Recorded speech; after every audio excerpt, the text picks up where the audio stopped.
북한의 군수과학자들은 국가가 직접 배치하고 관리하는 사람들이었습니다. 남들보다 나은 직과 공급을 받았지만 연구 결과가 상부의 기대와 다르면 기술 문제가 곧 사상 문제로 바뀌기도 했습니다. 오늘의 사연자는 미사일 비행 자료를 정리하던 책임 연구사였습니다. 지방 합동 검수 출장 이틀째, 그는 일행이 기다리는 숙소로 돌아가지 않았습니다. 시장 골목으로 들어간 뒤 기관 출입증과 당원증을 버리고 그대로 사라졌습니다. 평양에는 아내와 대학 진학을 준비하던 아들이 남아 있었습니다. 국가가 특별히 관리하던 연구원은 왜 가족에게 작별 인사도 제대로 하지 못한 채 도망쳐야 했을까요? 구독과 좋아요는 더 많은 이야기를 전하는데 큰 힘이 됩니다. 그럼 그의 이야기를 직접 들어보시죠. 제가 북한에서 미사일을 직접 조립한 사람은 아닙니다. 김치공업종합대학에서 전자자동화와 계측 쪽을 공부했고 졸업한 뒤 국방부문의 연구기관에 배치됐어요. 여러 장치에서 들어오는 비행 자료를 모아 예정된 값과 실제 기록이 얼마나 맞는지 정리하는 일을 했습니다. 어느 기관으로 가고 싶은지 물어보는 절차는 없었습니다. 졸업을 앞두고 학부 사무실에 불려봤는데 담당 교원이 국가에서 요구하는 부문으로 배치됐다고 알려졌어요. 정확한 근무지는 나중에야 알았습니다. 아버지는 좋아했습니다. 아들이 나라에서 중요하게 보는 과학자가 됐으니 집안에 경사가 났다고 했어요. 이웃에게 기관 이름을 밝힐 수는 없었지만 과학 부문에서 일한다고 말할 때마다 얼굴이 밝아졌습니다. 연구소에 들어간 첫날에는 업무보다 보안 교육을 먼저 받았습니다. 기관에서 본 것은 집에서도 말하지 않는다. 연구 자료를 개인적으로 적어 나가지 않는다. 외부 사람에게 동료 이름이나 근무지를 밝히지 않는다. 지방 출장 중에도 정해진 동선을 벗어나지 않는다. 마지막에는 가족 관계가 적힌 서류를 다시 확인했습니다. 문제가 생기면 본인에게서 끝나지 않을 수 있다는 설명도 들었어요. 길게 풀어 말하지는 않았습니다. 거기 앉아있던 사람들은 그 뜻을 알고 있었죠. 초기에는 그런 생활이 싫지 않았습니다. 연구원 사택을 배정받았고 지방에서 살 때보다 전기가 잘 들어왔어요. 수도가 나오는 시간도 비교적 길었습니다. 명절 전에는 쌀과 기름, 고기가 조금씩 나왔고 아이가 있는 집에는 우유가루가 공급되기도 했죠. 남들보다 나은 대우를 받으니 그만큼 조심하는 게 당연하다고 생각했습니다. 문제가 된 시험은 원래 계획보다 앞당겨졌습니다. 일부 계측 장치의 점검이 끝나지 않은 상태였어요. 담당 연구사들이 한 차례 더 확인해야 한다는 의견을 냈지만 상부의 성과를 보고해야 하는 일정이 정해졌다는 답만 돌아왔습니다. 시험단의 관측실 뒤편에는 평소 보지 못하던 일군들이 앉아 있었습니다. 연구원들은 화면만 봤어요. 누가 왔는지 궁금해도 서로 묻지 않았습니다. 초기 구간의 기록은 예정 범위 안에 들어왔습니다. 그런데 중간부터 한쪽 값이 흔들리기 시작했어요. 한 장치의 오류인지 확인하려고 다른 기록과 맞춰봤습니다. 서로 맞지 않았어요. 잠시 뒤에는 신호 하나가 끊겼고 다른 계측값도 예상했던 흐름에서 벗어났습니다. 시험은 그대로 진행됐습니다. 중단할 권한은 관측실 연구사들에게 없었어요. 우리는 남은 기록을 끝까지 받아 정리했습니다. 시험 뒤 연구실로 돌아와 원본 자료를 다시 맞춰봤습니다. 정상이라고 단정하기 어려웠어요. 장치 문제인지 시험체 쪽 문제인지 확인하려면 자료를 더 검토해야 했습니다. 종합표 판정란에 원인 확인 필요라고 적었습니다. 그 문서를 들고 회의실에 들어갔는데 책상에는 이미 상부 보고용 초안이 놓여 있었어요. 주요 시험 항목은 계획대로 진행됐고 중간에 나타난 현상은 계측 신호가 잠시 불안정했던 것으로 정리돼 있었습니다. 제가 만든 종합표와 결론이 달랐죠. 부소장은 주요 구간의 자료가 정상 범위에 있었고 신호가 끊긴 뒤의 상태는 확인되지 않았으니 실패라고 적을 근거도 부족하다고 설명했습니다. 다음 시험에서 보완하면 된다는 말도 붙였어요. 확인하지 못한 일을 실패로 단정할 수 없다는 말은 맞았습니다. 그렇다고 성공했다고 적을 수도 없는 상태였어요. 제가 원본 검토가 더 필요하다고 하자 회의가 길어졌습니다. 다른 연구사들은 거의 말을 하지 않았어요. 이미 위로 올라갈 보고 시간이 정해진 상황에서 반대 의견을 계속 내는 건 부담스러운 일이었습니다. 종합자료를 낸 사람이 마지막 확인을 해야 한다며 문서가 제 앞으로 돌아왔습니다. 도장을 꺼내 손에 쥐었어요. 부소장은 제 아들이 중학교에서 공부를 잘한다는 말을 들었다고 했습니다. 그 말 뒤에는 아무 설명도 붙지 않았어요. 아들의 학교 생활과 제 보고서가 무슨 관계가 있는지 따질 수도 없었습니다. 도장을 찍었습니다. 그날 저녁 집에 들어갔는데 아들이 식탁에서 공부하고 있었어요. 학교에서 과학자들이 나라를 지킨다는 교육을 받았다며 제가 하는 일도 그런 것이냐고 물었습니다. 업무는 집에서 말하면 안 된다고만 했어요. 아들은 더 묻지 않았습니다. 방으로 들어가는 뒷모습을 보면서도 제가 확인한 문서가 어떤 내용이었는지 말할 수 없었어요. 그 뒤 시험 성공을 축하하는 행사가 열렸습니다. 연구소 강당에 사람들이 모였고 고기와 술이 조금씩 나왔어요. 간부들은 연구원들이 당에서 맡긴 과업을 훌륭히 수행했다고 말했습니다. 박수는 쳤습니다. 다만 시험 때 끊겼던 신호와 제가 찍은 도장은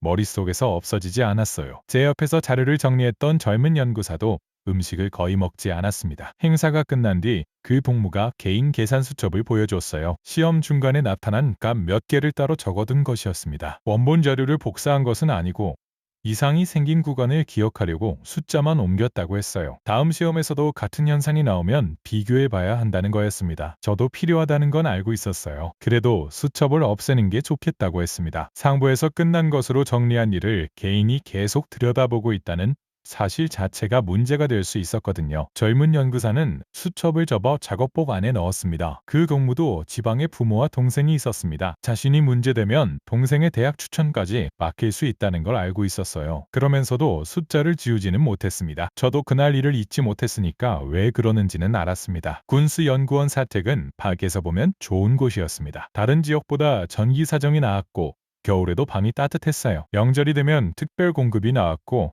연구 성과가 있는 사람에게는 시계나 가전제품 같은 물건이 주어지기도 했습니다. 그러나 집을 마음대로 쓰는 것은 아니었습니다. 사택 입구에는 경비 초소가 있었고 방문객은 모두 기록됐어요. 지방 친척이 찾아오면 관계와 방문 목적을 적어야 했습니다. 며칠씩 머무르는 일은 거의 허락되지 않았죠. 아내의 어머니가 아팠을 때였습니다. 지방병원에서는 약을 구해오라고 했고 평양에 모셔와 진료를 받아보려 했어요. 아내가 관리실에 체류 허가를 신청했지만 받아들여지지 않았습니다. 연구원 사택은 외부인이 장기간 머무르는 곳이 아니라는 이유였어요. 연구소 진료소에도 처방전을 가져가 봤습니다. 의사는 약장 문을 열어보더니 지금은 해당 약이 없다고 했어요. 언제 들어올지는 자신도 모른다고 했습니다. 결국 아내가 장마당을 돌았습니다. 약을 가진 사람은 있었지만 값이 너무 비쌌어요. 연구소에서 쌀과 기름을 공급받았기 때문에 굶을 정도는 아니었지만 월급으로 시장 물건을 넉넉히 사는 건 어려웠습니다. 당시 제가 연구 성과로 받은 손목시계가 하나 있었습니다. 아내는 약값이 모자라자 그 시계를 팔자고 했어요. 국가에서 받은 물건을 함부로 처분했다가 문제가 생길 수 있다는 생각이 먼저 들었습니다. 며칠 동안 서랍에 넣었다가 다시 차고 출근했죠. 지방에서 상태가 더 나빠졌다는 연락이 온 뒤에야 시장으로 가져갔습니다. 사겠다는 사람은 시계 뒤에 새겨진 글자를 보고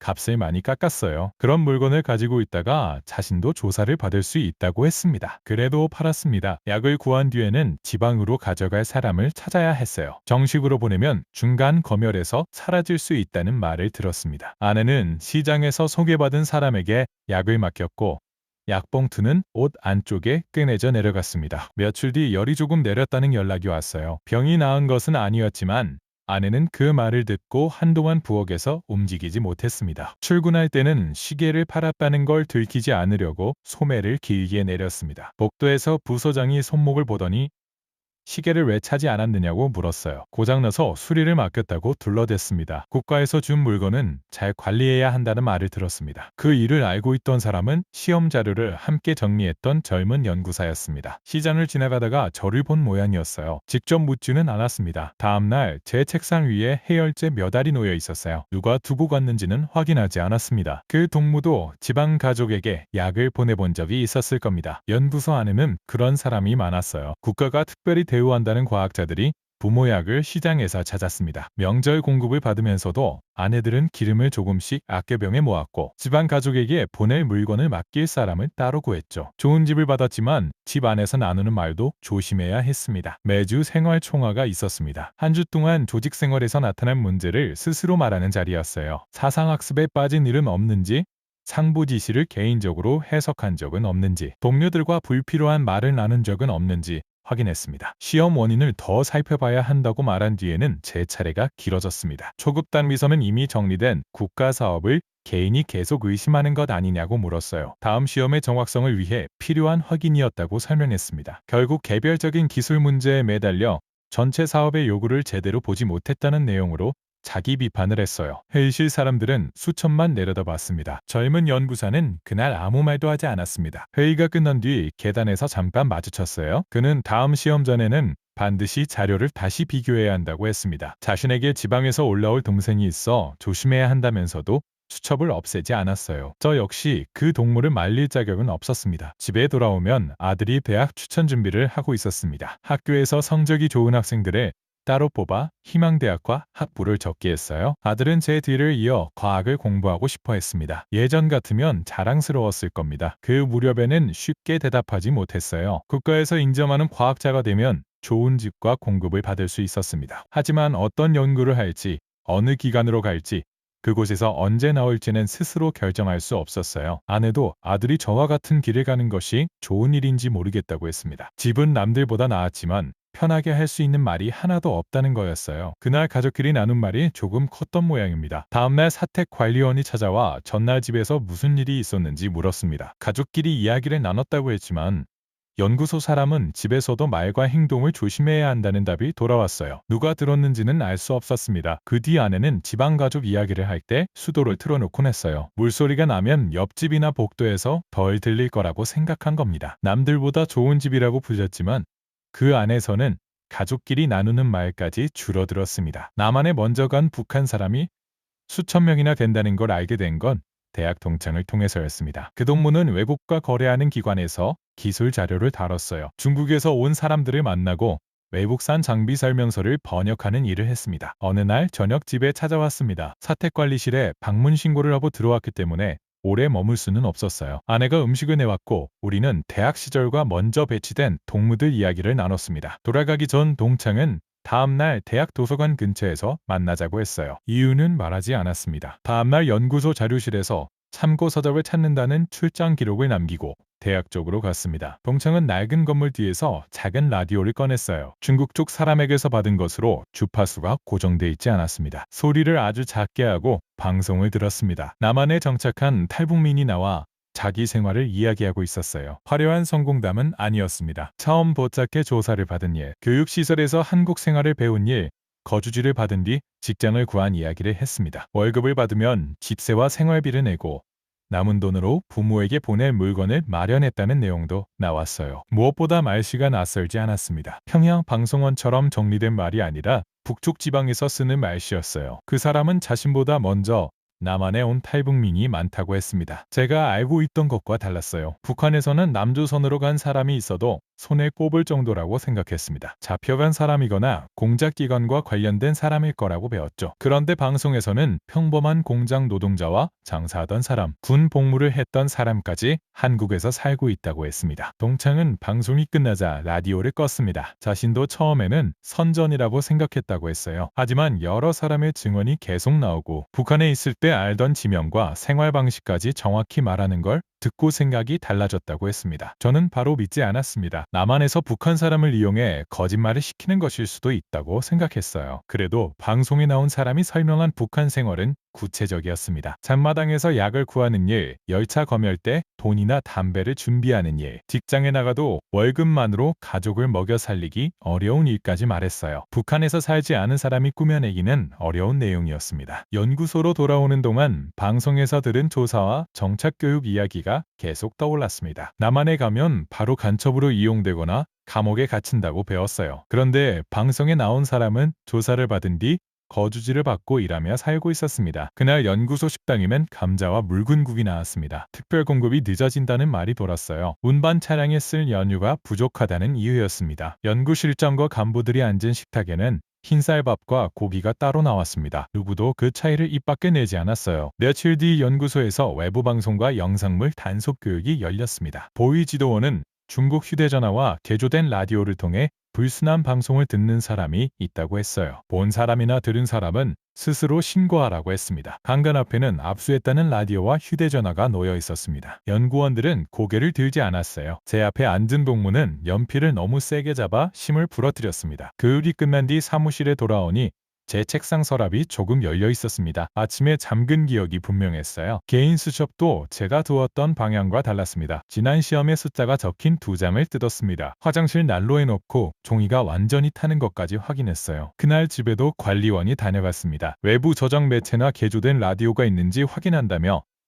책장과 서랍, 아들의 가방까지 열어봤다고 했어요. 아내는 제가 무언가를 숨기고 있다는 걸 알아챘습니다. 아무것도 모르는 것이 더 불안하다고 했어요. 저는 가족을 보호하려고 말하지 않는다고 생각했지만 아내는 이유도 모른 채 집을 뒤지는 사람들을 상대해야 했습니다. 그날 라디오에서 들은 내용을 전부 말하진 않았어요. 남한에 먼저 간 북한 사람들이 있고 그곳에서 조사와 교육을 받은 뒤 생활한다는 이야기를 들었다고만 했습니다. 아내는 한동안 말이 없었습니다. 그런 방송은 다시 듣지 말라고 했어요. 다음에는 가족 전체가 조사받을 수 있다는 거였습니다. 통장과는 그 뒤로 연락하지 않았습니다. 얼마 지나지 않아 그가 외국인을 상대하는 업무에서 빠졌다는 소식이 들렸어요. 지방 산하기관으로 내려갔다는 사람도 있었고 건강 문제로 쉬고 있다는 말도 있었습니다. 정확한 사정은 확인하지 못했습니다. 사택관리원은 몇 차례 더 우리 집을 찾았습니다. 최근 대학 동창과 만난 적이 있는지 그가 외국 생활을 말한 적은 없는지 물었어요. 방송 이야기는 하지 않았습니다. 그 뒤로 저는 남한이 잘 사는지보다 다른 것을 생각했습니다. 북한에서 문제가 생겼을 때 어디로 갈 수 있는지, 남한에 도착하면 정말 살아남을 수 있는지였습니다. 아직 탈북을 결심한 것은 아니었어요. 가족과 직장을 버릴 생각도 하지 않았습니다. 다만 세상에 북한밖에 선택이 있다는 사실을 알게 됐습니다. 아버지가 많이 아프다는 연락을 받은 건 다음 시험을 준비하던 때였습니다. 고향에 있는 누이가 사람을 통해 소식을 보냈어요. 며칠째 음식을 제대로 못 드시는데 동네 병원에는 필요한 약이 없다는 내용이었습니다. 고향 방문 신청을 냈습니다. 연구과제 기간이라는 이유로 허가되지 않았어요. 가족이 곁에 있으니 시험이 끝난 뒤 다녀오라는 답을 받았습니다. 아내가 잡마당에서 약을 알아봤습니다. 전에 장모님 약을 보냈던 사람을 다시 찾았고 필요한 약과 식량을 조금 마련했어요. 마침 지방 생산 단위로 합동검수 출장이 잡혔습니다. 고향과 같은 지역은 아니었지만 중간역에서 열차를 갈아타면 갈 수 있는 거리였어요. 출장조 책임자에게 사정을 말했습니다. 하루 안에 돌아오는 조건으로 모른 척 하겠다는 답을 받았어요. 정식 허가는 아니었습니다. 문제가 생기면 그 사람도 책임을 져야 했기 때문에 장부에는 남구지 않았죠. 약을 가방 안쪽에 넣고 열차를 탔습니다. 객차에는 장사하는 사람들이 큰 자루를 안고 앉아 있었어요. 열차가 역도 아닌 곳에서 여러 번 멈췄고 검열원이 들어올 때마다 사람들은 담배나 돈을 따로 준비했습니다. 제 차례가 왔을 때 중앙기관 출장증을 보여줬습니다. 검열원은 기관 이름을 확인하고 가방을 열지 않았어요. 바로 옆에 앉은 여자는 자루 안에 물건을 모두 꺼내야 했습니다. 비누 몇 개가 검열원 주머니에 들어갔지만 여자는 아무 말도 하지 못했죠. 출장증 한 장이 사람을 다르게 만들었습니다. 고향역에 도착했을 때는 이미 어두워져 있었습니다. 누이는 저를 보자 약을 가져왔느냐고 먼저 물었어요. 집에 들어가니 아버지는 이불을 목까지 덮고 누워 계셨습니다. 얼굴이 전보다 작아졌고 손목에는 살이 거의 없었어요. 제가 온 걸 알아보셨지만 연구소는 어쩌고 왔느냐는 걱정부터 했습니다. 허가 없이 내려온 사실이 알려지면 문제가 생긴다는 걸 아버지도 알고 있었어요. 약을 먹여보려 했지만 물을 제대로 삼키지 못했습니다. 동네 의사를 불렀습니다. 큰 병원으로 옮겨야 한다는 말을 들었지만 차량도 연유도 가족이 구해야 했어요. 군 병원에 차가 있다는 소식을 듣고 찾아갔습니다. 차는 있었지만 움직일 연유가 없다고 했어요. 중앙기관 출장증을 보여주고 가진 돈을 거의 다 내놓은 뒤에야 차량이 출발했습니다. 차가 집에 도착했을 때 아버지는 이미 숨을 쉬지 않았어요. 누이는 아버지 얼굴을 천으로 덮었습니다. 조금만 빨리 왔으면 달라졌겠느냐는 말을 했지만 저도 알 수 없었습니다. 장례를 끝까지 치르지 못했습니다. 다음날 아침까지 출장지로 돌아가야 했어요. 늦어지면 고향에 들른 사실이 알려질 수 있었고 출장조 책임자까지 조사받게 됩니다. 누이는 가지 말라고 붙잡지 않았습니다. 아버지가 쓰던 작은 수첩을 제 가방에 넣어줬어요. 제가 오면 주라고 했답니다. 열차 안에서 수첩을 펼쳤습니다. 거창한 유언은 없었어요. 식량을 받은 날, 약값으로 얼마를 빌린 날, 누가 집에 들렀는지가 적혀 있었습니다. 마지막 부분에는 제가 내려온다는 연락을 받은 날의 기록이 있었어요. 큰아들이 온다고 함, 열차가 늦는 모양. 그 아래에는 아무 글도 없었습니다. 출장지로 돌아갔을 때 검수회의가 기다리고 있었습니다. 지방 생산 단위에서 만든 부품 중 일부가 기준을 벗어났지만 납기일을 맞추려면 다음 단계로 넘겨야 한다는 분위기였어요. 제가 부품을 직접 판정하는 위치는 아니었습니다. 합동검수조의 자료 담당으로 시험에 들어갔을 때 나타날 수 있는 영향을 의견서에 적어야 했어요. 제 확인이 필요하다고 작성했습니다. 출장조 책임자는 사용할 수 없다고 단정하지 말고 다음 단계에서 계속 관찰할 필요가 있다는 정도로 회원을 바꾸자고 했습니다. 생산을 멈출 권한도 대체 물건을 마련할 방법도 없었어요. 결국 표현을 수정했습니다. 아버지 장례도 끝내지 못하고 돌아온 날 또 확인되지 않은 물건을 넘기는 문서에 이름을 적었습니다. 평양으로 돌아가는 차 안에서 아버지 수첩을 다시 펼쳤어요. 아버지는 제가 나라에서 큰일을 한다고 믿었습니다. 저도 오랫동안 그렇게 생각했어요. 그런데 아버지가 아플 때 제가 할 수 있었던 일은 시장에서 약을 사고 차량을 움직일 연유값을 마련하는 것뿐이었습니다. 연구소에 복귀하자 초급 당비서는 부친 상보다 출장지에서 자리를 비운 이유를 먼저 물었습니다. 열차 연결이 늦어 잠시 이동했다고 둘러댔어요. 아버지 수첩은 집에 가져가지 못했습니다. 연구소 사물함 안쪽에 넣어뒀어요. 집에서 발견되면 왜 지방 생활 기록을 가지고 있는지 설명해야 했고 연구소에서 발견돼도 문제가 될 수 있었습니다. 어디에 그 마음먹고 둘 곳이 없었어요. 지방에서 검수했던 부품은 다음 시험에 사용됐습니다. 교체할 물건이 없었고 이미 승인된 일정이라 다시 미룰 수 없다는 이유였어요. 시험 전날 젊은 연구사가 새 점검 자료를 이전 기록과 맞춰봤습니다. 지난번과 비슷한 구간에서 값이 흔들리고 있었어요. 연구실장에게 자료를 올렸지만 측정 장치가 오래돼 나타난 오차일 수 있다는 답을 받았습니다. 다른 장치로 다시 확인했는데도 결과는 비슷했죠. 저도 자료를 확인했습니다. 시험을 중단시킬 위치는 아니었어요. 그래도 문제가 반복됐다는 내용은 종합 의견에 남겨야 한다고 생각했습니다. 젊은 연구사는 이번에는 개인 수첩이 아니라 정식 점검표에 기록을 남겼습니다. 연구실장에게 접수하는 것까지 제가 봤어요. 시험 당일 외부 간부들이 관측실 뒤에 앉았습니다. 초기 기록은 안정적으로 들어왔습니다. 연구원들도 조금씩 움직임이 편해지는 게 보였어요. 중간 구간에 들어가자 지난번과 비슷한 흔들림이 나타났습니다. 잠시 뒤 한쪽 신호가 끊겼고 다른 기록도 예정된 범위에서 벗어났어요. 시험은 끝까지 진행됐습니다. 그날 밤 책임자 회의가 열렸습니다. 문제의 원인을 밝히기보다 어디까지 보고할 것인지부터 논의됐어요. 부품 문제를 인정하면 생산 단위와 검수조,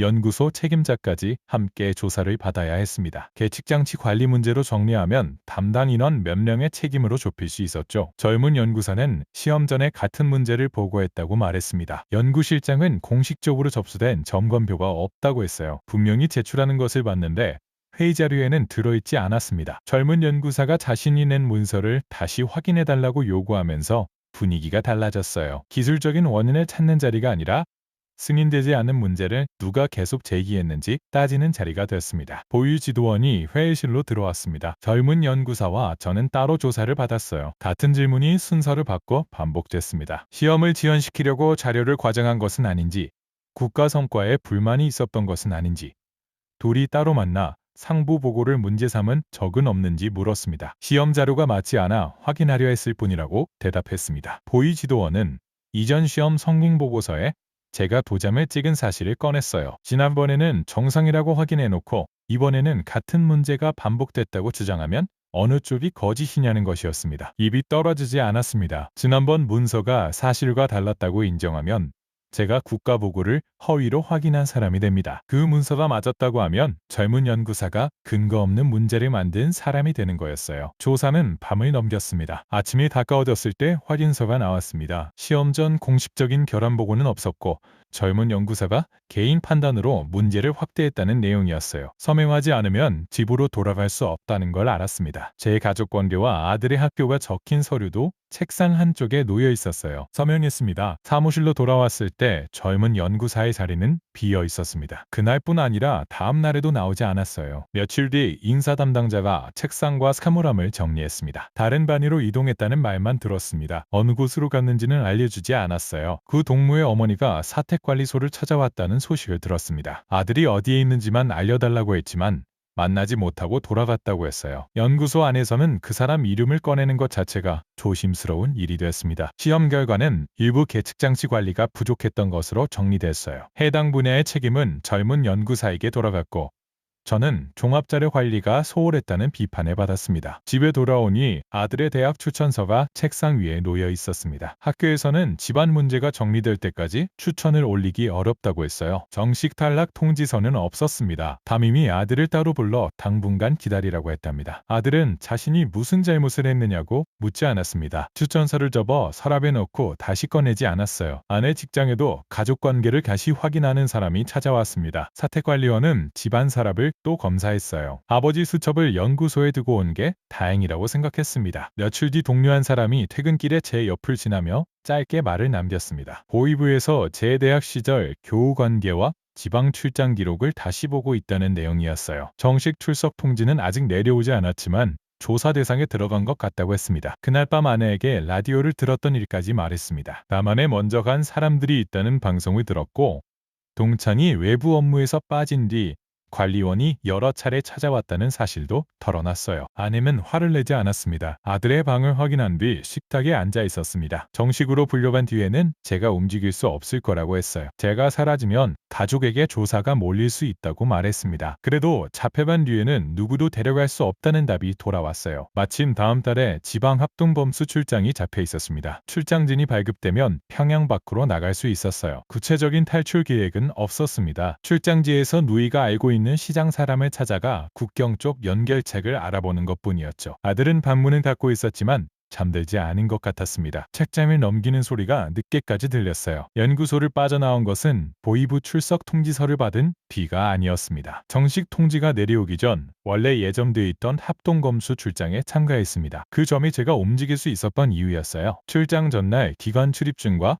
출장 증명서를 확인받았습니다. 여러 기관 사람이 함께 움직이는 일정이었기 때문에 저만 따로 감시를 받지는 않았습니다. 아내는 작은 가방 하나만 준비했습니다. 옷을 많이 가져가면 출장자가 아니라 도망가는 사람처럼 보일 수 있었어요. 돈은 여러 곳에 나눠 넣었습니다. 아버지 수첩은 끝내 가져오지 못했습니다. 아들에게는 지방 출장을 간다고 말했습니다. 아들은 언제 돌아오느냐고 묻지 않았어요. 학교 추천이 어떻게 되는지 알아봐 달라는 말만 했습니다. 곧 정리될 거라고 대답했습니다. 지킬 수 있는 말인지 알 수 없었어요. 출장조는 열차로 이동했습니다. 중간역에서 다른 기관 사람들과 합류했고 지방 생산 단위에 도착한 뒤 숙소에 짐을 풀었어요. 첫날 검수는 평소와 다르지 않았습니다. 부품 목록과 생산 기록을 확인하고 연구소에서 요구한 자료가 갖춰졌는지 살폈어요. 그날 밤까지도 결정을 내리지 못했습니다. 그대로 평양으로 돌아가면 아내와 아들 얼굴을 다시 볼 수 있었어요. 나가면 가족이 어떤 조사를 받을지 알 수 없었습니다. 다음날 오전 생산단위 책임자들이 회의를 하는 동안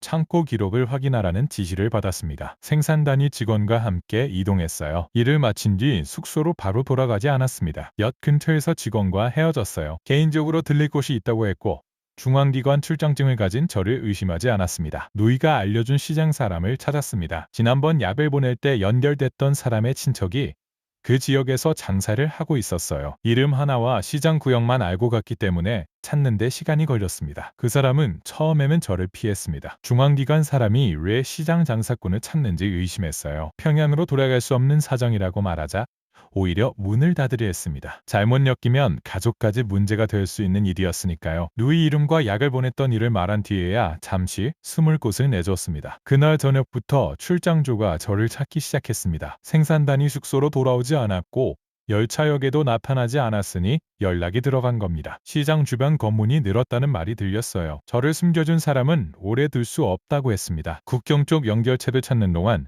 창고 뒤 작은 방에 숨어 있었습니다. 낮에는 문을 열지 못했고 밤에도 불을 켜지 않았어요. 출장증은 아직 유효했습니다. 국경 가까운 지역으로 이동할 때까지는 그 증명서를 사용했습니다. 중앙기관 합동범수 중이라고 하면 일반 검문에서는 깊이 확인하지 않았어요. 연구소에서 정식 수배가 내려진 뒤에는 그 증명서가 저를 붙잡는 표가 될 수 있었습니다. 국경 가까이에 도착한 뒤 기관 출입증과 출장증을 버렸습니다. 사진과 이름이 남은 부분은 물에 적시고 잘게 찢었어요. 당원증도 함께 없앴습니다. 그 물건들은 오랫동안 제 신분을 지켜줬습니다. 기차 검열을 쉽게 통과하게 해줬고 지방 사람들보다 나은 대우를 받게 했어요. 그날부터는 가지고 있으면 잡히는 물건이 됐습니다. 국경을 넘는 과정은 자세히 말하기 어렵습니다. 당시에도 돈과 안매자 없이 강가에 접근하기는 힘들었어요. 경비대와 초소의 움직임을 아는 사람이 필요했고 약속이 바뀌거나 돈을 더 요구하는 일도 있었습니다. 건너기로 한 날 한 차례 일정이 취소됐습니다. 경비가 바뀌었다는 이유였어요. 숨어있던 집으로 돌아가지 못해 다른 곳에서 밤을 보냈습니다. 다음날 다시 연락이 왔고 안내자를 따라 움직였습니다. 강을 건넌 뒤에도 안전한 것은 아니었어요. 중국 쪽에서 만난 사람들은 먼저 돈을 확인했습니다. 한국으로 보내줄 사람인지 공안에 넘길 사람인지 알 수 없었죠. 낡은 차에 올라탄 뒤 문손잡이를 계속 잡고 있었습니다. 차는 작은 농가에 멈췄어요. 그곳에는 먼저 탈북한 여자와 어린아이가 숨어 있었습니다. 여자는 중국 공안에 잡혀 북송된 적이 있다고 했어요. 이번에 다시 붙잡히면 사람 짜서 나오기 어렵다는 말만 했습니다. 며칠 뒤 공안 차량이 마을에 들어왔습니다. 우리는 창고 아래 좁은 공간에 숨었어요. 위에서 문을 열고 물건을 뒤지는 소리가 났습니다. 아이가 울려고 하자 어머니가 손으로 입을 막았습니다. 발소리가 멀어질 때까지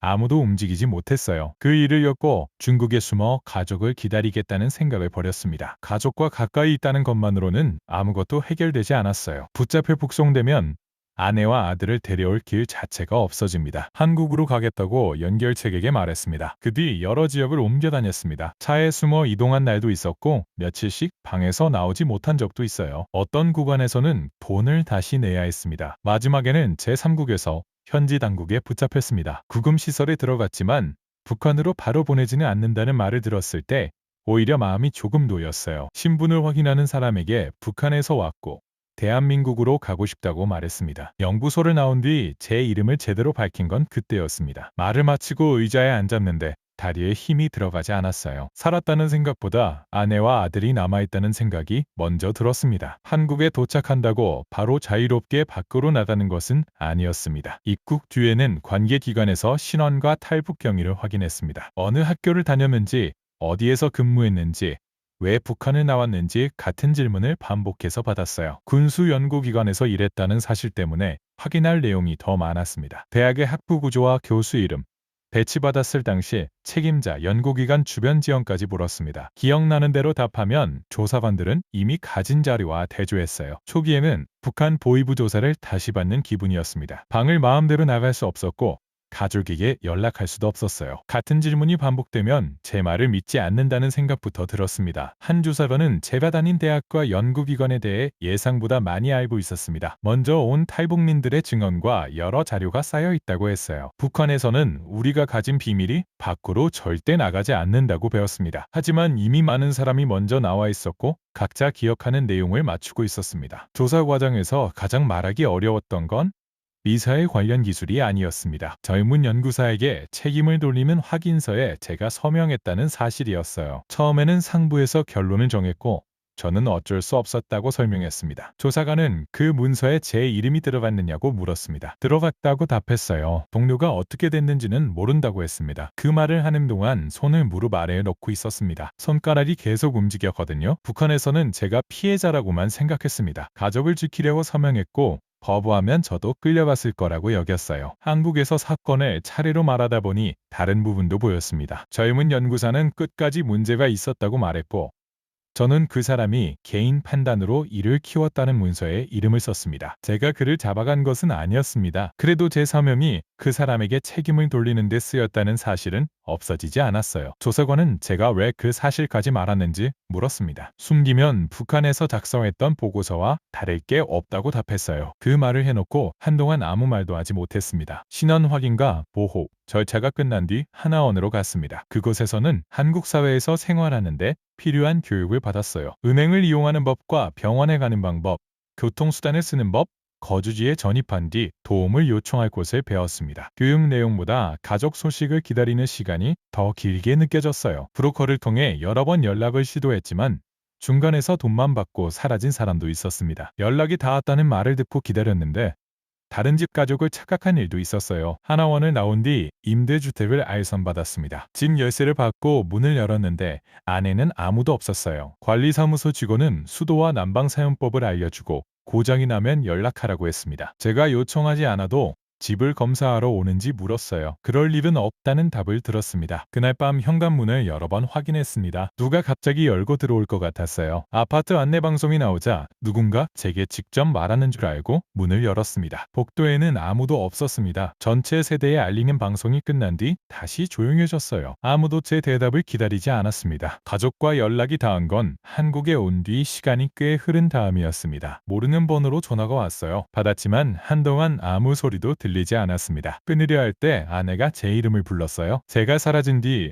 아내와 아들은 여러 차례 조사를 받았습니다. 연구원 사택에서 나와야 했고 지방 친척 집으로 내려갔어요. 아들은 학교를 계속 다니지 못했습니다. 아들과 통화하고 싶다고 했지만 전화를 받지 않았어요. 아버지가 자신들을 버리고 갔다고 생각한다고 했습니다. 부정할 수 없었습니다. 제가 먼저 나와야 가족을 데려올 수 있다고 생각했지만 아들에게 남은 것은 어느 날 아버지가 출장 가방을 들고 사라진 기억이었어요. 아내는 한국이 정말 살 수 있는 곳이냐고 물었습니다. 화려한 건물이나 물건 이야기는 하지 않았습니다. 여기서는 제가 한 일을 숨기지 않고 말해도 바로 가족이 끌려가지는 않는다고 했어요. 제가 서명했던 할인서까지 말했지만 집에서 쫓겨나지 않았다고 했습니다. 아내는 한동안 대답하지 않았어요. 반드시 데려오겠다고 했습니다. 그 말을 지키는 데는 오랜 시간이 걸렸습니다. 아내와 아들이 한국에 들어왔다는 연락을 받았을 때도 바로 만날 수는 없었습니다. 두 사람도 입국 뒤 신원 확인과 보호 절차를 거쳐야 했고 하나원 교육을 마친 뒤에야 거주지로 나올 수 있었어요. 가족이 오는 날 집 앞에서 기다렸습니다. 아들은 북한에서 헤어졌을 때보다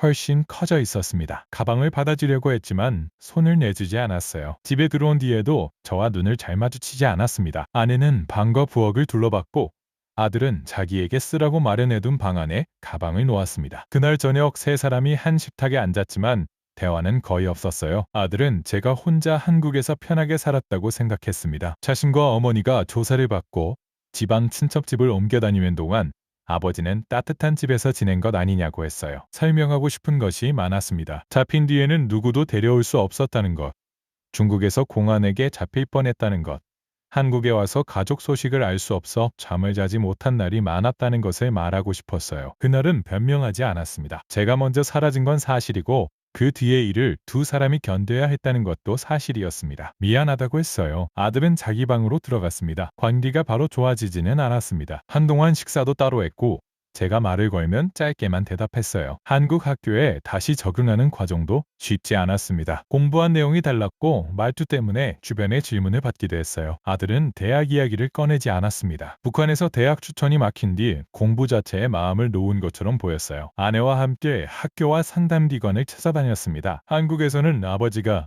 북한에서 어떤 조사를 받았는지 때문에 아들의 진학 자격이 사라지지는 않았습니다. 다만 그동안 비어버린 공부와 아들이 겪은 일을 회복하는 데 시간이 필요했어요. 어느 날 아들이 제가 한국에서 무슨 일을 하는지 물었습니다. 초기에는 직업교육과 정착 관련 프로그램을 받았고 이후 북한의 과학기술교육과 군수연구기관의 생활을 정리하는 조사에 참여했다고 설명했어요. 구체적인 무기기술을 넘기는 일이 아니라 연구원들이 어떤 방식으로 배치되고 통제되는지 증언하는 일이었습니다. 아들은 제가 북한에서 한 일이 자랑스러우냐고 물었습니다. 예전에는 그렇다고 생각했다고 답했습니다. 지금은 연구 자체보다 그 안에서 제가 했던 선택들을 더 많이 생각한다고 했어요. 성공으로 정리된 보고서에 도장을 찍은 일, 동료에게 책임이 돌아가는 확인서에 서명한 일, 가족에게 아무 설명도 못하고 출장지에서 사라진 일을 말했습니다. 아들은 제가 그 연구사를 구할 수 있었느냐고 물었어요. 모르겠다고 했습니다. 저까지 함께 잡혀갔을 수도 있고 아무것도 바뀌지 않았을 수도 있어요. 다만 그 사람에게 책임을 돌리는 문서에 서명하지 않을 수는 있었다고 했습니다. 그 뒤 아들은 방으로 들어갔습니다. 며칠 후 식탁 위에 북한에서 가져온 자신의 학교 추천서를 놓았어요. 여러 번 접혀서 조미가 달아 있었습니다. 한국에서 다시 공부해보고 싶다고 했어요. 저는 어떤 학과를 원하는지 물었습니다. 아들은 아직 모르겠다고 했습니다. 그 답을 듣고 오히려 마음이 놓였어요. 북한에서는 국가가 요구하는 학과와 직장으로 가는 것이 먼저였습니다. 한국에서는 아직 정하지 못했다고 말할 수 있었어요. 알아보고 바꿀 수도 있었습니다. 그 뒤부터 우리는 조금씩 말을 나누기 시작했습니다. 한꺼번에 지난 일을 해결하지는 못했어요. 아들은 북한에서 조사받던 일을 말하다가 멈추기도 했고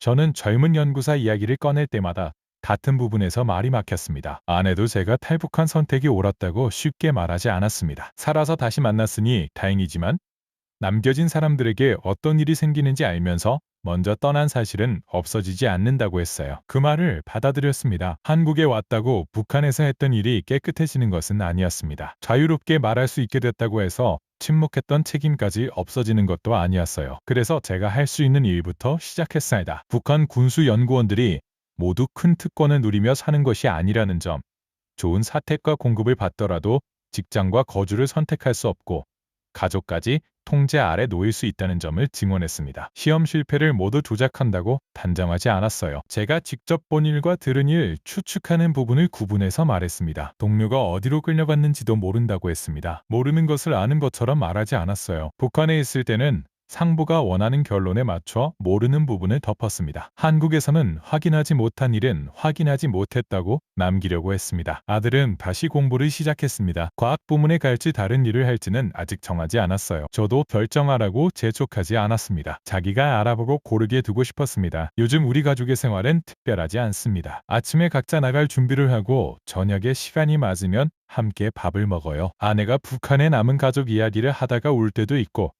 아들이 그 시절 이야기는 듣고 싶지 않다고 방으로 들어가는 날도 있습니다. 그래도 수도를 틀어놓고 말하지는 않습니다. 누가 복도에서 듣는지 확인하지 않고 아들이 아버지와 다른 의견을 말해도 학교 추천이 막히지 않아요. 제가 한국에서 고맙게 생각하는 건 잘 사는 모습 하나가 아닙니다. 제가 했던 잘못을 잘못이라고 말할 수 있고 아들이 그 말을 듣고 저를 비판할 수 있다는 것입니다. 북한에서는 실패한 시험보다 실패를 말했다는 사실이 더 큰 문제가 됐습니다. 한국에서는 제 증언이 틀렸다면 자료를 다시 확인하고 고쳐야 합니다. 모르는 일은 모른다고 해야 해요. 앞으로도 제가 직접 겪은 일만 말하려고 합니다. 동료가 왜 사라졌는지 어디로 갔는지는 아직 모릅니다. 그 사람이 살아있는지도 알 수 없어요. 제가 알고 있는 건 그가 시험 전에 문제를 기록했고 저는 그 기록이 공식적으로 접수되지 않았다는 확인서에 서명했다는 사실입니다. 그 부분은 낚을 수 없습니다. 그래서 남은 삶에서는 사실을 제가 편한 방향으로 고치지 않으려고 합니다. 북한에 남아있는 연구원들과 그 가족들이 어떤 생활을 하는지 알리고